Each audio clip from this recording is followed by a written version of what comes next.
Mary Walker Phillips. Mary Walker Phillips, November 23, 1923, November 3, 2007, was an American textile artist, author, and teacher. She revolutionized the craft of hand knitting by exploring knitting as an independent art form. In the catalog to her 1984 Fresno Arts Center exhibition, Lenor Larsen described Phillips as the transition between the old-fashioned pattern book knitting and the extraordinary things going on in England and America today. Her hand-knit tapestries and other creative pieces are exhibited in museums in the U.S. and Europe. Biography. Phillips was born in Fresno, California, on November 23, 1923, and began knitting in childhood as a traditional knitter. She attended the Cranbrook Academy of Art in Bloomfield Hills, Michigan from 1946–1947, when she received her BFA, studying contemporary weaving and textiles. She moved to San Francisco and worked in the studio of Dorothy Leibs as a weaver before setting up her own studio.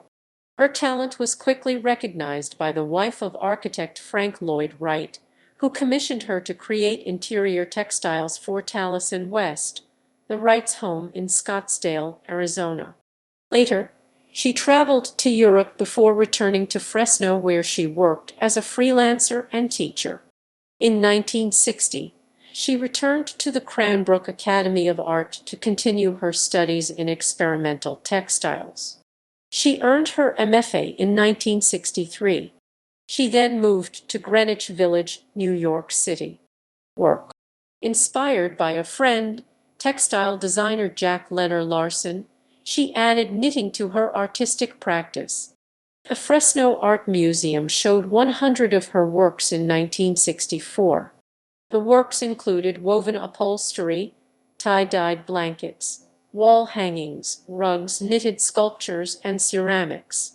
She is well known for her architecturally inspired knitted wall hangings that were very abstract and is regarded as a pioneer in the use of experimental materials.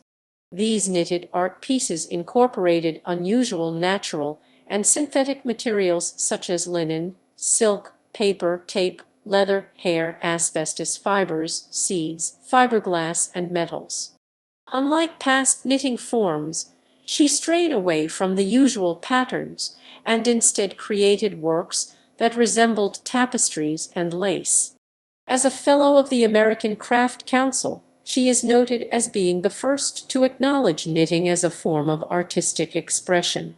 Phillips created woven textile works for architectural spaces, but soon her work transitioned from weaving into knitted works and macrame.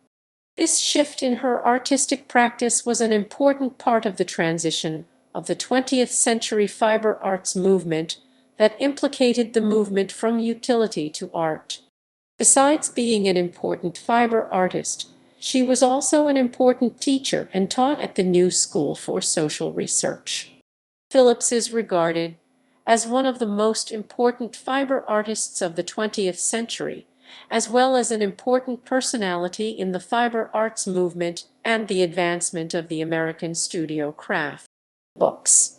Her books about hand knitting for the mass market and her workshops helped revolutionize the mass production industry, shifting it from woven fabrics to knits.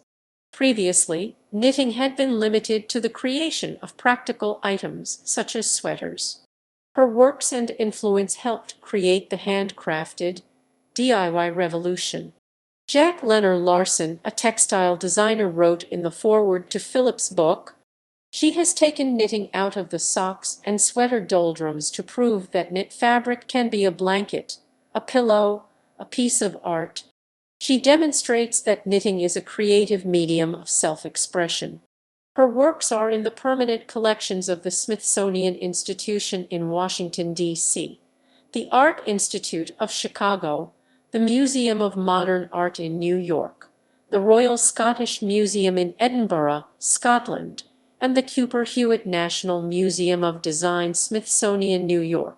She has written 5 books on knitting and macrame, including Step by Step Knitting 1967, In 1984, she was awarded a fellowship grant from the National Endowment for the Arts for her last book, Knitting Counterpanes: Traditional Coverlet Patterns for Contemporary Knitters.